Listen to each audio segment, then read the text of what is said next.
Good afternoon, and welcome to the Bipartisan Policy Center's webinar on kinship placements to avoid foster care. My name is Rob Geen, and I am part of the BPC project team for the Child Welfare Initiative. Kinship care was lifted up during the initiative's landscape assessment as an area. Sorry, I'm having technical issues, as an area where there was bipartisan consensus. That assessment included hundreds of interviews with a wide variety of stakeholders throughout the country. You will see a link to our landscape assessment document in the chat. Kinship care was also highlighted in our analysis of state legislation introduced over a 2-year period, as there were numerous bills drafted by both parties that support kin as caregivers for children who needed to be separated from their parents. You will see a link to that legislative analysis in the chat as well. Polling that we commissioned also showed that the American public overwhelmingly supports extended family as caregivers. As you can see from the chart, the American public believes that child welfare authorities should identify relatives to care for children before considering other types of foster care, and that kin should receive the same level of supports as foster parents. Now, to be clear, extended family members care for children under many different circumstances, as you will see in the chart. Most often, kin care for children without any involvement or knowledge of child protective services. When children are placed in foster care, kin are typically the preferred placement option for children. Kin are also often the preferred permanency option for foster children who cannot be reunified with their parents. During our landscape assessment, we heard considerable debate over the practice of state and local child welfare authorities arranging for children to be cared for by kin as a way to avoid foster care. It's notable that the debate is not necessarily or even generally a partisan one in nature. This practice is called many different things, often reflecting the perspective of those discussing the practice. You may have heard it called kinship diversion or hidden foster care, safety planning with kin, or shadow foster care. The use of kin to avoid foster care placement is not systematically tracked, so our knowledge and understanding of this practice and the experience of children and families is severely limited. Based on a number of surveys and research efforts, it's estimated that between 100 to 300,000 children are placed with relatives each year to avoid foster care. Another way to put this, using kin to avoid foster care is the most common placement for children separated from their parents by CPS, accounting for about half of all such children. Child welfare advocates and experts debating the use of kin to avoid foster care have raised a number of concerns as questions, as you will see on the slide. How do we ensure that children actually need to be separated from parents and could not be safely maintained with their parents with the proper supports? How do we ensure that caregivers are able to safely care for children and can meet their needs? How do we ensure that there is transparency and due process, that parents and caregivers know their options and rights and do not feel coerced? How do we ensure that the roles and responsibilities of various different actors, including the courts, are clearly articulated? How do we ensure consistency and equity in agency practice? So why are we holding this discussion now? Recently, we have seen considerable energy infused into this discussion. The Department of Health and Human Services has issued new regulations that allow and encourage kin-specific licensing procedures. Congressional language has been proposed to require states to collect data about their use of kin to avoid foster care. The Annie E. Casey Foundation is set to release findings from a new 50-state survey of states' policies related to the use of kin to avoid foster care. Two states have just in 2024 passed significant legislation related to the use of kin to avoid foster care. We believe a healthy discussion of the issues and perspectives around the use of kin to avoid foster care is worthwhile, and we suspect that there is likely much more in common between those on quote unquote different sides of the issue. In today's webinar, we will hear from experts with a variety of perspectives. We will have an engaging discussion with those who have experienced this firsthand, as well as those seeking to improve policy and practice. But first, I'm going to invite Steve Christian from the BPC project team to discuss how recent state legislation has attempted to address the complexity of the use of kin to avoid foster care. So, Steve?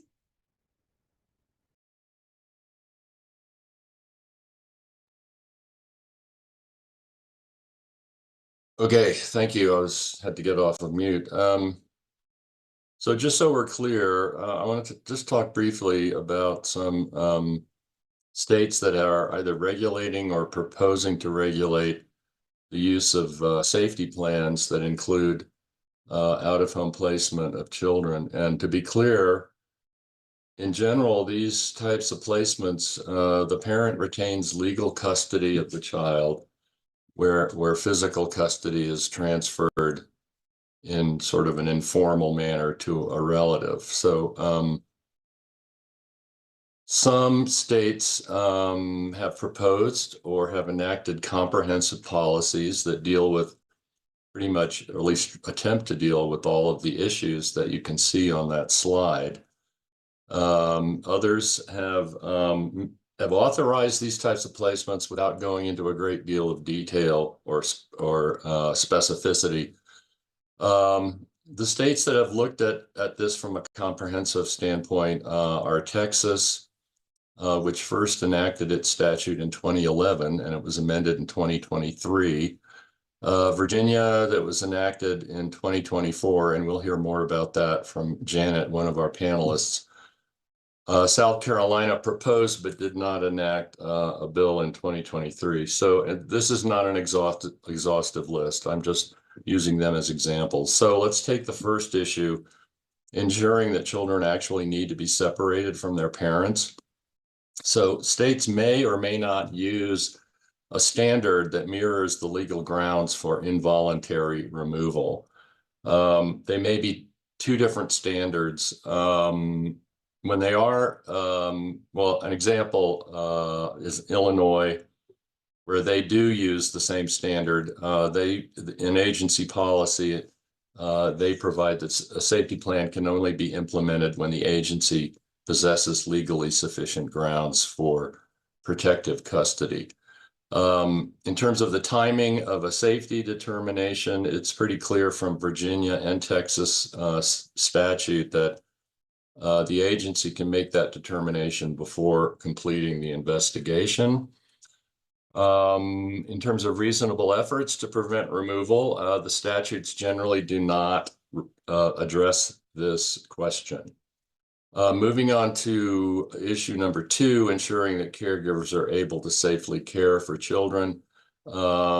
Typically, caregivers are evaluated in terms of their criminal and CPS history, their home environment, and their willingness and ability to care for the child. Number 3, ensuring transparency and due process. What you commonly find in these statutes are required notices to the parent. The reasons why the placement is necessary, the duration of the placement. Texas is 30 days with a maximum of 2 extensions. Virginia is 90 days with 1 extension. The parent retains legal custody. The parent has the right to consult an attorney. Interestingly, Washington proposed in 2023 a bill that would provide legal counsel for parents that are under investigation. It was not enacted. The parent has the right to refuse a placement, and and is notified about the consequences for such refusal, meaning that the agency may seek removal of the child. The consequences of failure to abide by the placement agreement. And notice that the placement is voluntary and the parent may terminate it for any reason, and the options available to the agency if the parent terminates. And then finally, a notice that entering into an agreement is not an admission of child maltreatment. So number 4, services and options for parent, caregiver, and child. So the caregiver is usually informed of options regarding the legal relationship with the child. Kentucky enacted an amendment to its statute in 2024, this year, that gives the caregiver 120 days after placement to opt into becoming a foster parent. Kentucky also interestingly gave the child, as well as the parent, the ability to provide a list of prospective caregivers to the agency. Services to family statutes are generally not terribly specific about what services are provided to the family. It is kind of understood that there will be services. Virginia did make it clear that in-home services are provided. Virginia also provides financial assistance to caregivers, and I'll let Janet elaborate on that a little bit. Number 5, roles and responsibilities of parents. So the parent and the caregiver are responsible for ensuring that the child receives necessary health care and education, and also are responsible for complying with the safety plan, including a visitation plan. The agency is responsible for case management and monitoring, as well as regular visits with the child and the caregiver, and providing services to facilitate reunification. A couple of examples. Illinois, the policy requires a new safety assessment every 5 working days. Virginia provides for a facilitated meeting and a new safety assessment before an agreement is extended. The role of the court. So most of these types of arrangements really have no court involvement, which is one of the hallmarks of these safety plans. However, at least 2 states, Kentucky and Georgia, provide specifically in their statute that the court may order custody to be placed with a relative caregiver in lieu of transferring custody to the agency. And these take place depending upon the state at varying stages of a proceeding. In Kentucky statute, references this option at the disposition phase after an adjudication. Georgia provides that a transfer of custody to a relative could take place prior to or after the preliminary protective hearing.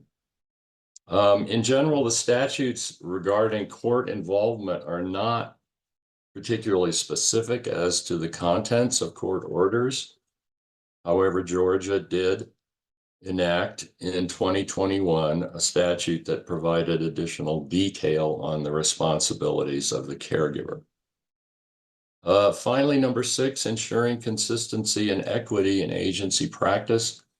I would have to say that the whole scheme, everything that I've talked about heretofore, is intended to ensure consistency and equity in agency practice.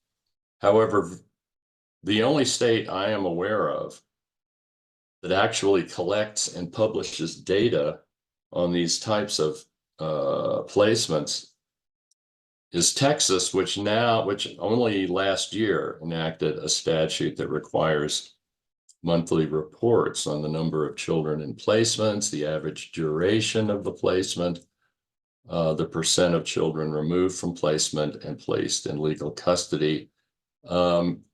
Collection of this data is not required by the federal government because it technically is not foster care. And as far as I know, Texas is the only state that, at least as of now, requires a collection of this data. So that completes my part. And so, Rob, I'm going to turn it back over to you.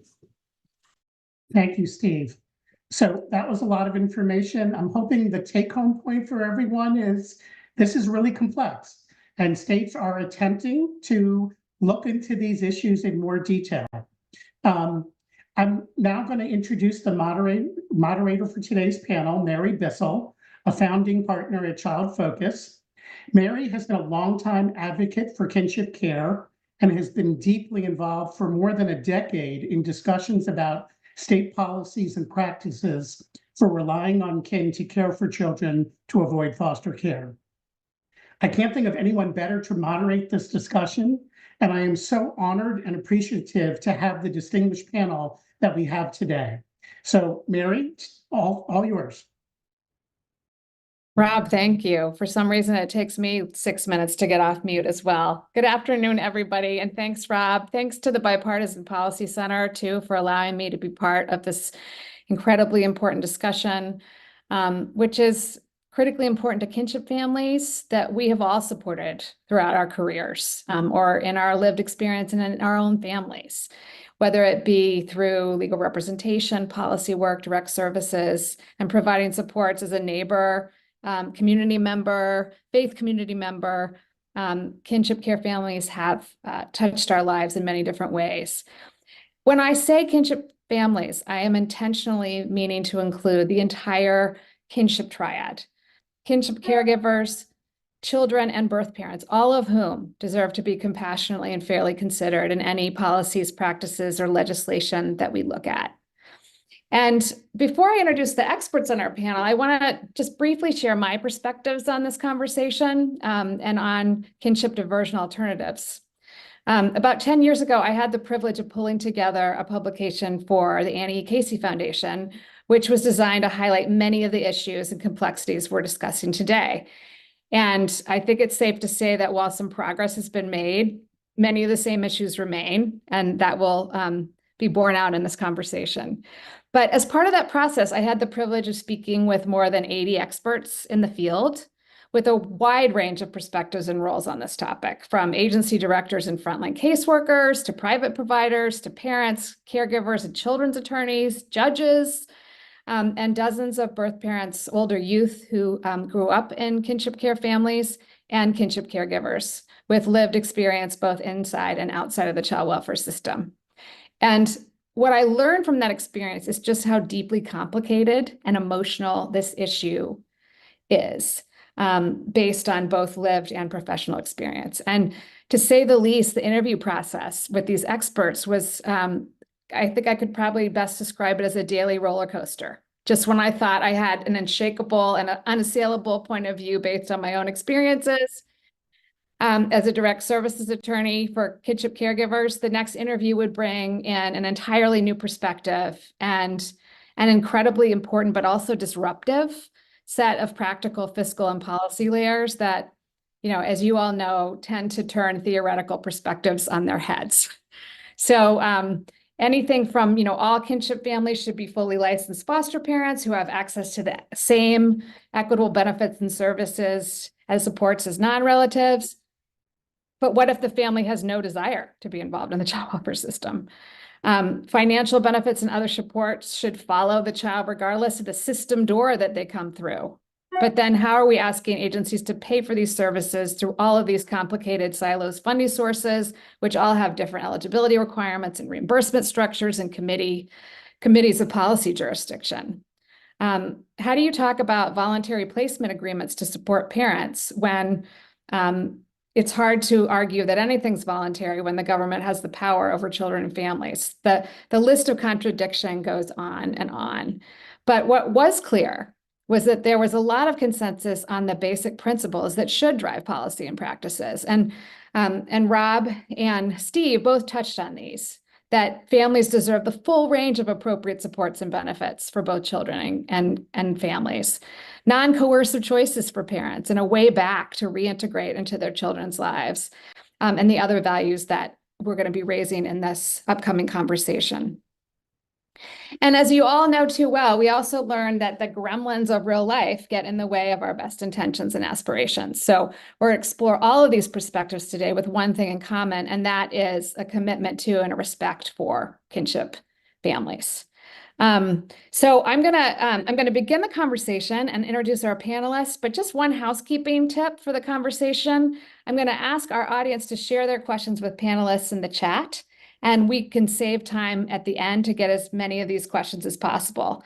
And if you want to hear a response from a particular panelist first, just include that with your question so I can call on them. So let me, without further ado, turn to our group of amazing panelists. First, we have Aubrey Edwards-Luce, who is an attorney and the executive director of the Sarah and Neil Meyerhoff Center for Families, Children, and the Courts at the University of Baltimore School of Law. Victoria Gray, who is the CEO and executive director of Gray Nickel, Inc. I love that organization's name. Dr. Valerie D. Jackson, who is the founder and CEO of Monarch Family Services in Texas. Janet Kelly, who is a consultant and a former special advisor for children and families to Virginia Governor Youngkin, and is now a consultant with Perigo Partners. So thank you all so much for joining. And I also want to acknowledge one more thing, which is that I know that we have an all-star panel today and we're very lucky, but I know that there are people who are watching on this call who are also equally expert in these issues and have passionate viewpoints and things to share as well. So I want to acknowledge the broader community of experts that are joining us today. So where do we start? I'm going to start with Janet. And Janet, up to now, Virginia has had mixed success in ensuring that kinship families caring for children without state custody have all the supports that they need to thrive. I'm wondering what you can tell us about what lessons Virginia and you have been learning about how things might be done differently, and how does the new legislation you're working on better address the needs of the kinship families? Sure. Well, thank you, Mary, and thank you, Bipartisan Policy Center, for hosting this conversation. It's an honor to be here. I do want to shout out the Virginia Department of Social Services, who did so much work, not just this year in the legislation we're going to talk about a little bit, but in for the last decade. I've watched them try to balance those things in tension that you mentioned. And I think we've come to a place in Virginia where we recognize that any effort is not perfect, but we're not going to let the perfect be the enemy of the good. And we're going to hold family preservation and child safety in tension. We're going to hold those things that you mentioned earlier as best we can and move forward together. I've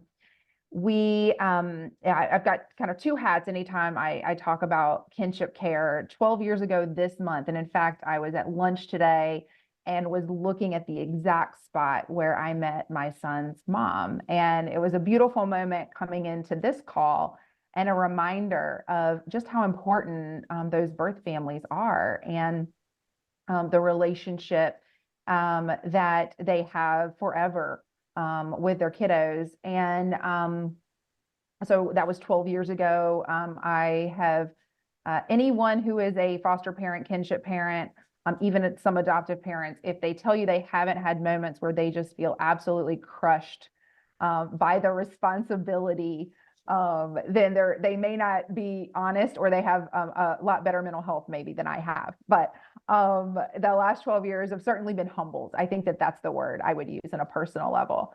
And just kind of kept a mental note of things that I wish would have been different. I wish that we would have had more support. I wished that we would have known who to call when we were struggling. I wished that I knew what trauma was at the very beginning. I wished that I had more confidence that the security measures that were in place in Virginia were actually secure for the child. I wish that I had known more about birth-family relationships and how important they are. And of course, the financial support honestly was kind of at the bottom of our list. We were lucky enough and blessed enough not to have that at the top of our list, but for many kinship families, that's at the top of the list. And so when we were approaching the 2024 session, and I realized we've got a Democratic legislature and a Republican governor, this is probably not the right year for a holistic kinship care solution. And yet, we were able to cobble together a bill based on previous work. With cobble is not the right word. It was very diligent and thoughtful. But we started piecing this together, and we realized that we would, based on our previous work that we had done over the last decade, we felt like we could come to some common ground. And working with those legislators and the governor's office, the funding piece got in the governor's budget. And we had 2 Democratic patrons, one from each house. And we worked together to build sort of 5 guiding principles in Virginia. One of those is structure. Previously, there was very little clarity, and we kept hearing that word, clarity. I'm just not sure, if I do all this work, how do I get my kid back? Or from kin families, if I do all of this, if we take this child, I'm not sure if it's in the child's best interest for that child to be with us. We don't feel resourced. So it gives, how do we get the child? What is the legal structure that we need to implement here in Virginia? And so this bill provides that clarity, and this provides the clarity and that those guardrails for a pathway back home. We also knew that the financial support was just so important. We had been piecemealing together all kinds of benefit structures in order to provide parents with kinship families with that financial support. And it just wasn't working. And so I was so pleased that Governor Youngkin put $16 million in his budget to address this and to make sure that the monthly stipend was permanent. And so thrilled with that. And we've got some budget challenges here in Virginia recently. So the budget has not been signed, but when we get through how the bill did, I feel hopeful about how the budget will also turn out. We also knew that they needed system navigation help. They needed more clarity on what safety and security meant from the outset. We had a really tragic case where a kinship placement got placed with folks who were on ankle monitors, and they ended up with some pretty significant charges against them, and even a child death. And as you all know better than anybody, anytime that happens, tough cases can make tough law. And so I will say that that definitely impacted some of the legislators in their process, and they actually strengthened some of those protections. And then I think the last thing is common sense. We're in once the bill's signed and the budget impact is realized, and our budget is signed, we're going to be in the regulatory process where we're just going to have to hold a lot of things in tension and use common sense on the things that we don't agree on.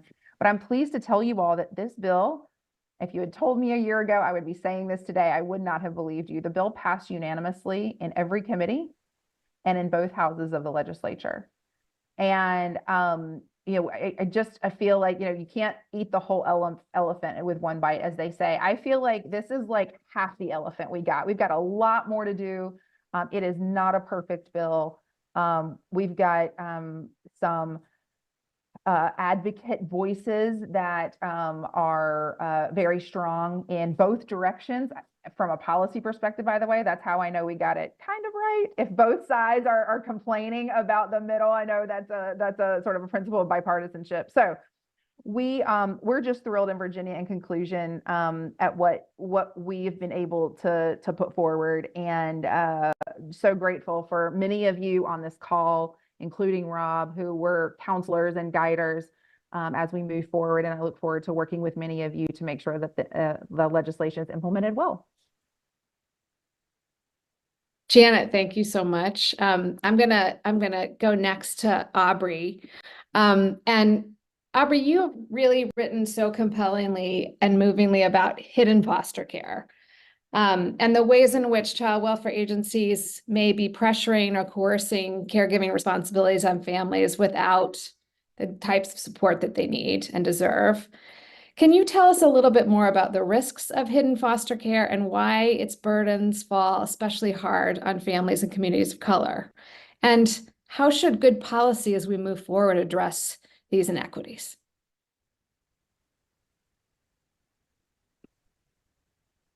So much for the opportunity for being here.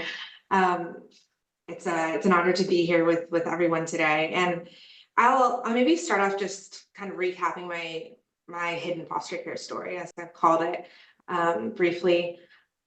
In December of 2019, I had a 9-week-old baby, a little baby girl, and I received a phone call from my goddaughter's mother alongside a child protective services worker saying that if my goddaughter and her sister, who were 13 and 15, didn't come stay with us, that they were going to have to go into foster care.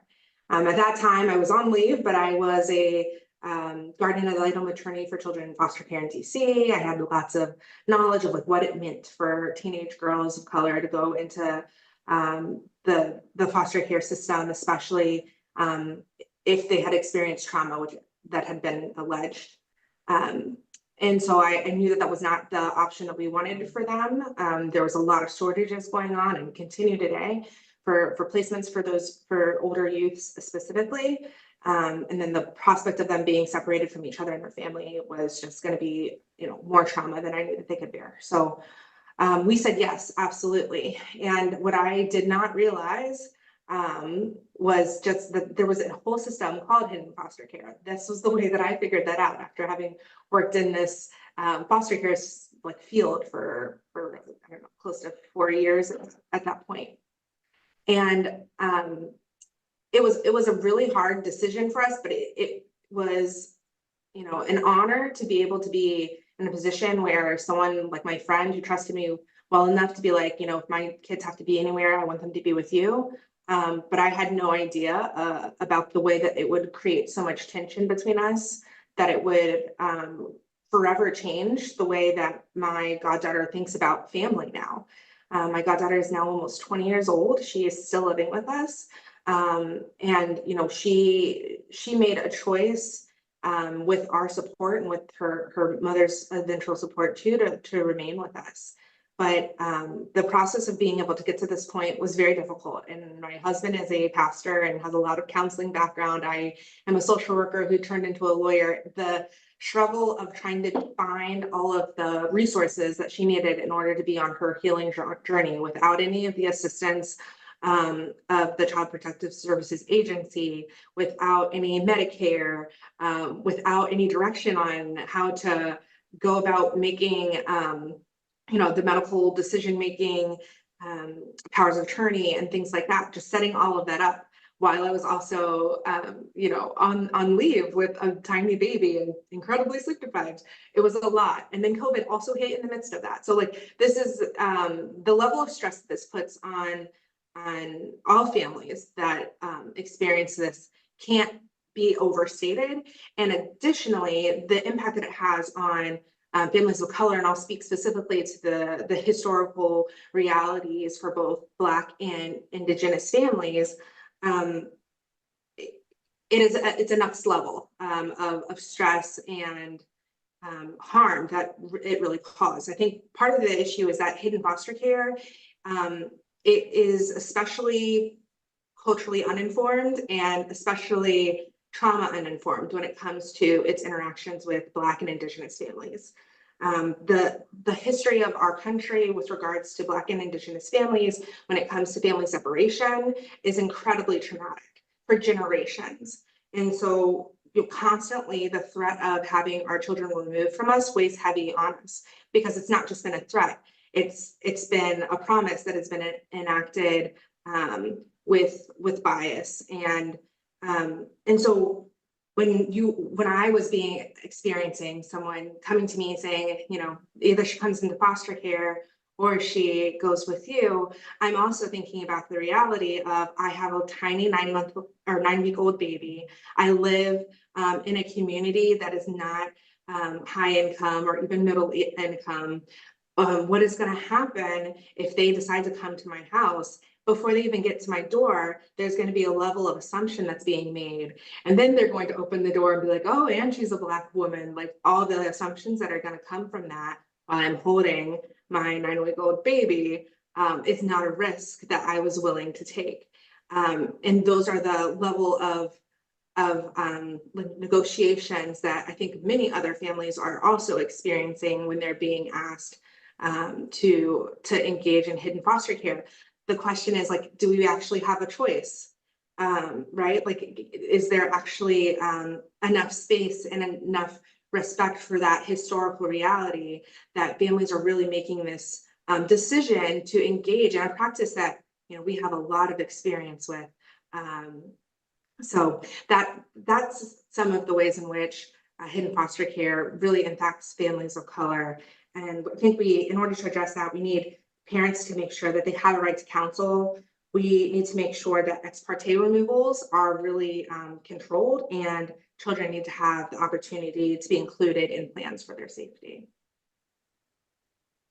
Aubrey, thank you so much. And thank you for both sharing your professional perspectives, but also your personal ones as well. Really, really appreciate that.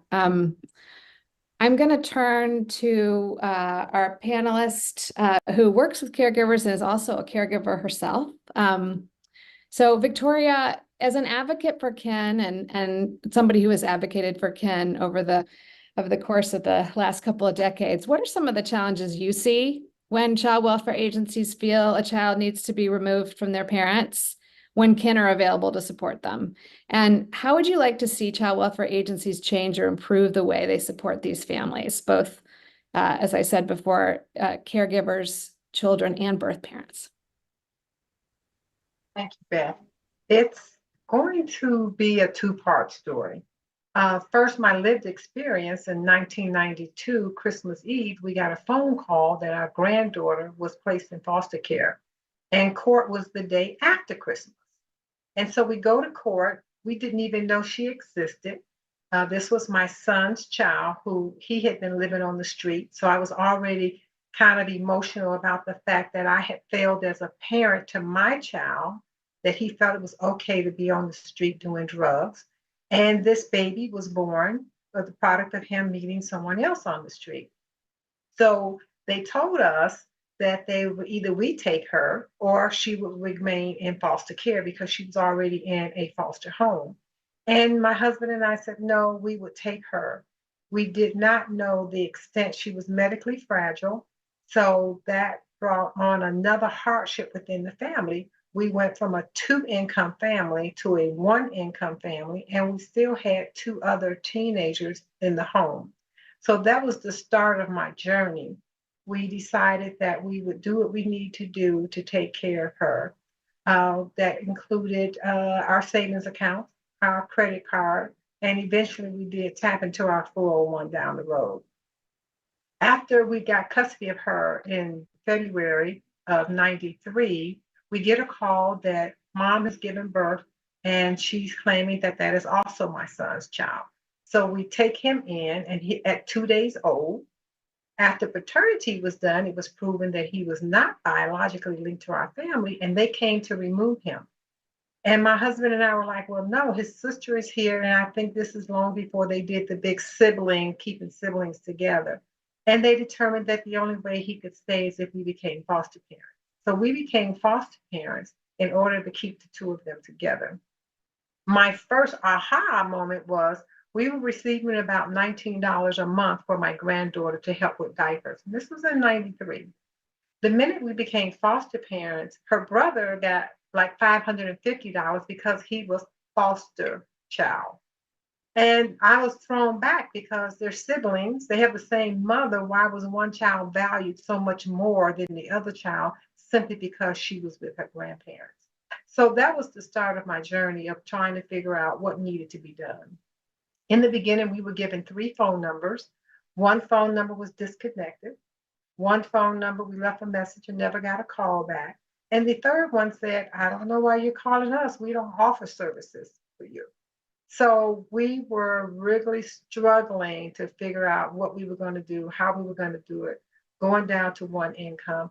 Eventually, so we had 3 biological children. We fostered 41 and adopted 7 of our grandchildren. Those 2 plus in 2007, my daughter gets in trouble and we take in her 5. So we turned into a family of 9 overnight. So we learned a lot about the difference between kinship families and foster families. The difference between the child, which still blows my mind, that if it's a child that's out of home placement, why is one valued more than the other? It should be the same. They both needed shoes, they both needed food, they both need, but one was getting more than the other. So moving forward, I started running into families because we didn't, as a kinship placement, we had no idea about the system. We didn't know anything about the courts, how they ran, what our responsibilities were. And once the child was placed with us, it was like 6 weeks before we heard from anybody when my granddaughter was placed. So that left us weeks trying to figure out on our own what needed to be done, how we needed to do it, who we needed to contact with. So that's the reason the Gray Nickel Inc. supporter of kinship families was came about. My husband and I want to make sure that no family ever goes through what we went through. It was a struggle, it was hard, and our organization right now talks to these families about, do you understand what happens in court? Do you understand what trauma-informed care is? You know, what is your next? I had a call from a lady who told me, I took my child in, but I forgot I got a doctor's appointment. What do I do with this child while I go to the doctor? So these are the things that we talk to these families about. One of the things that I would like to see in policy is that when a child comes into care, the mom is given legal, dad is given legal assistance, the child is given legal assistance, but the caregiver does not.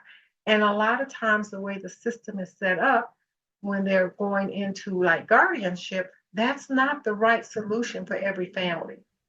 But the families don't know the difference between the power of attorney, guardians, adoption. And so most of the time, the kinship families are left in the dark. They make decisions that later on, a year or two, they realize they made the wrong mistake, and it's hard to reverse that. Also, it kind of put a brick in between me and my son, where they say this is family reunification. It wasn't so. I had to disown basically my son in order to keep my granddaughter. And so that was really hard. But the more I learned and worked with families, I found out well, we call them the invisible kinship family. So many families have taken in the children to keep them out of the system, and they are struggling. Some of them are losing their homes because they're in a senior citizen community that doesn't allow children to be in there. And so it just goes on and on. The biggest thing for me was the emotional part. I was going through what my relationship with my son was, that I failed as a parent, to now having to care for a medical fragile baby who took up all of my time. So the policies need to be more aware of what kinship families are going through emotionally, as well as financially and informational. They don't have enough information to do the things that needs to be done. They're not aware of services, and some of them don't have services at all and have to rely, like my husband and I did, on our credit cards and our savings accounts and our retirement funds. So I'm looking forward to hearing more about what the policies are and how they're really going to look at some of the families that are really struggling and how they can really help. And I would suggest that they get more of the lived experience voices in, so that they can hear what the actual struggles are. And the other thing would be, I would like for them to know that when they make policy and it looks good on paper, that doesn't always filter down to the families in the community. Thank you so much. Thank you for that. Oh, thank you so much. And thanks for sharing your lived experience in this journey. I think you probably have lived experience and are becoming a professional at all of these policies. So it's great to have your perspective. My next question is for Valerie. Dr. Jackson, you've worked directly with and provided support for many kinship care families for more than 25 years, both inside and outside of the child welfare system. Can you tell us more about how Texas currently supports the placement of children with kin without state custody? And what are you and your agency learning about how to better meet the needs of these families and what we might be doing differently across the country? Okay. Thank you for having me on. Yes, I run Monarch Family Services, which is it's a Texas-based organization. We're a child placement agency. We work almost exclusively with kinship families, more of the formal, but we have built out a kinship navigation piece to our program. Texas has plenty of growth to do, to be able to be competitive in this area of informal or hidden foster care. Right now, under the children that are under the age of 18 that reside in a relative home is about 280,000. And that's the documented citizens.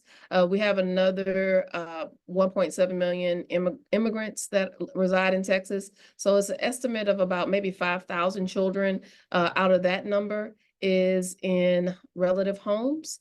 And so that's a total number of 285,000 children that are being currently cared for in Texas by relatives. 71% of those are grandparents. 70% are BIPOC, or Black, Indigenous, people of color, and about 45% or more are living 150% below the poverty level. And so for those that are in hidden foster care, which it makes up a large majority, because only 13,000 of those children out of the 285 are actually receiving services from Children's Protective Services. So the remaining are out of the 285 are not, which is about 272,000 kids are in that hidden foster care segment. What's allowed to them is TANF, which is time limited, about $1,000, a one-time $1,000 payment.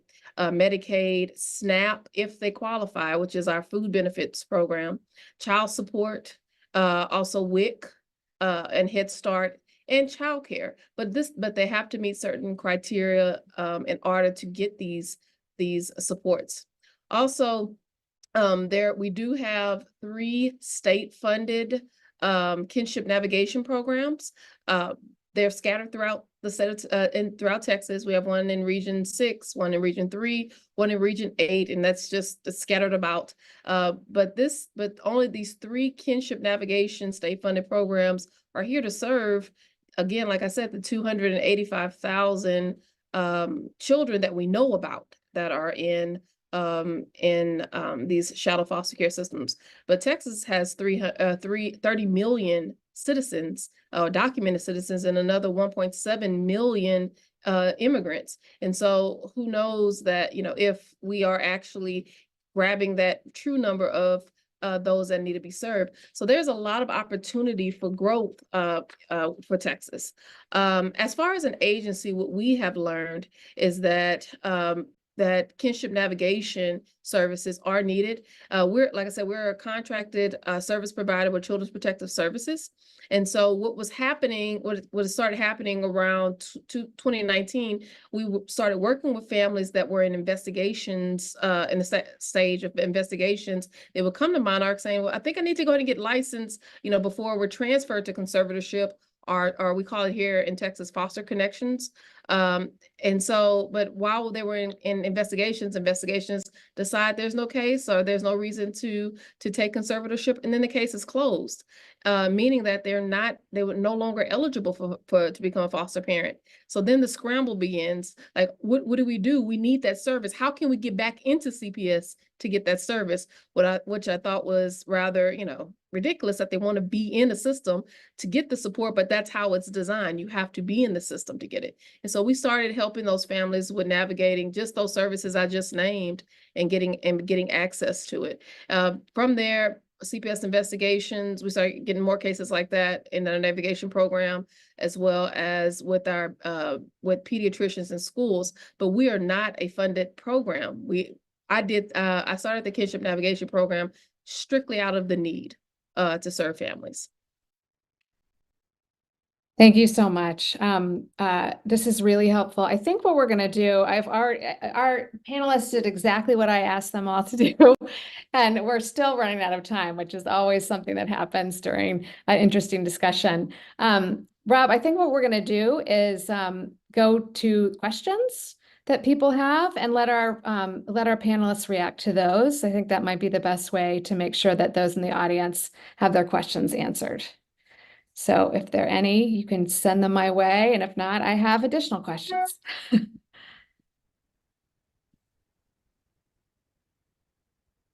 Okay.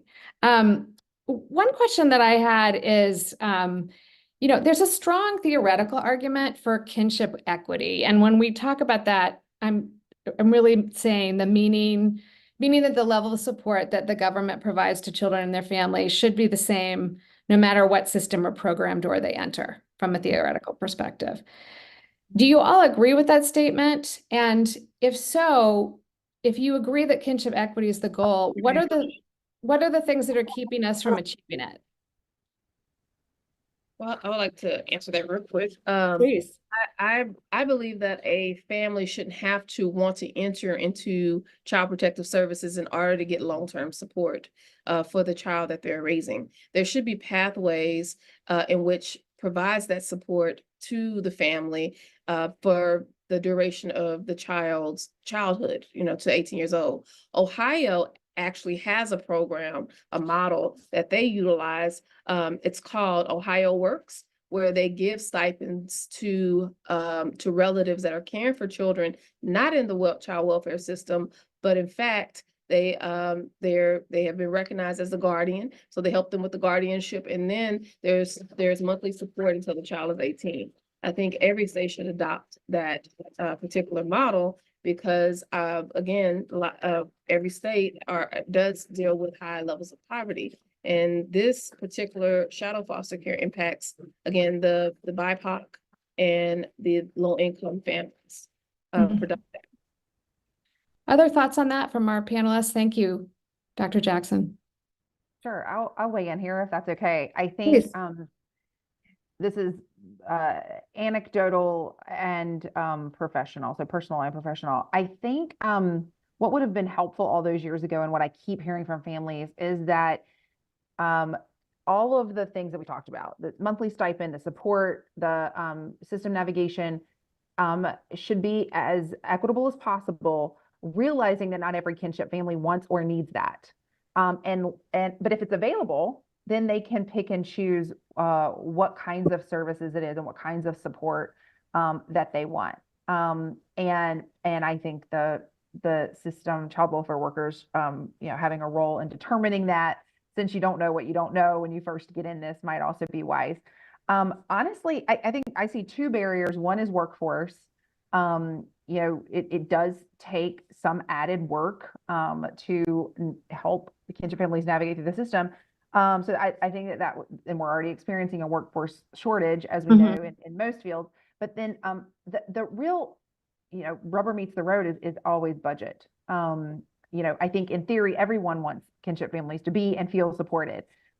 It's not cheap. And I think it would behoove advocates, including child welfare experts, to make the financial case with the budget committees and budget staff that this is a good long-term investment and that there is a budget impact in the positive direction later on. Aubrey? Sure, I'll just add in two pieces here. I think, one of the biggest barriers for this or obstacles is our conceptualization about who deserves support from our community, our community pot, as it would, to be able to support children, right? So there's a understanding of we only want to support families that we know that we can continue to make sure that they're parenting in the ways that we have deemed as being the best ways to parent. And so that is a big piece of it. And I think we have to address that at some point in order to get past this. The other piece of it is data. Kind of going to what Janet was talking about, in order to know how much money something's going to cost, you need to know how many, individuals are we talking about serving? And so I think it was Steve who mentioned earlier federal legislation that is being considered by Representative Moore around data collection, specifically on hidden foster care. And so additional support and progress on those lines will, I think, help us get an idea of how much something is going to cost. Thanks, Aubrey. I have a question here that is perfect for you, Victoria, if you don't mind, which is that what's some of the advice that you have of what other kinship families and caregivers can do to help pass new policies and legislation in the states? Thank you, Mary. One of the things that is really important is information, making the awareness of what's going on, how it's going on, and who it's going on with. And that's really important. A lot of people that I've spoken with usually tell me they didn't understand kinship. They didn't know it was a problem or an issue. So getting the awareness out, and then kinship families being more educated or getting the knowledge of what the system is like and what they need to do. Thank you so much. Question about legal counsel. Aubrey, I'm going to turn this over to you with one PS from me. And that is, what will it take for kin to get legal counsel? I also just want to mention for those of you who don't know, that there was clarification about being able to use Title IV funds, which is the main federal funding source for foster care for kinship representation. So that's allowable. Not all states are doing that, but that was an important clarification. So what else can we do to make sure that kin have the counsel they need? Yeah, I think, this is a place where state legislation is definitely going to be needed. I think in some ways the federal government has kind of put forward the best that they can do. They have opened up the coffers as it is to allow for this level of or this type of representation. One of the things that I think is complicated is that there's just not many people. I think it was Victoria who was speaking earlier about providers who are just not used to serving this specific group of caregivers. And so there's going to need to be a lot of education, even amongst providers in the legal space about what it means to represent kin. There are different hurdles, right? Whether you already have a power of attorney or if you have custody, there's only so many motions that can be written by people who don't have standing before a court. So, there's just a lot to be done on the education and kind of some of those legal infrastructural needs that have to be addressed in order to make that a reality. Thank you so much. I mean, we all know that just because it can be done doesn't mean it is being done. And so that's, I think, really where kinship advocates and caregivers themselves, kinship families themselves come in. I am going to turn it back over to Rob. I know that others have questions. Janet, I'm so sorry we've run out of time. Fine. Okay. But I'm going to turn it back over to Rob. I know there are questions that were unanswered, but I just want to thank our panelists so much for being here and for just your thoughtful advice for the other experts out there. Rob? Thank you, Mary. Thank to our panelists. We never have enough time, but this is just the start of a conversation, not the end of a conversation. There will be a recording of this webinar along with a summary, and that will include a number of resources. I saw people in the chat looking for documents, and we will share those. We hope that you go online and sign up for the BPC Child Welfare Initiative newsletter. And we have another webinar focused on polling results from our national poll and differences amongst people of different race and ethnicities. So please tune in on May 15th for that webinar, and we look forward to continuing to stay in touch with you. Thank you, everyone.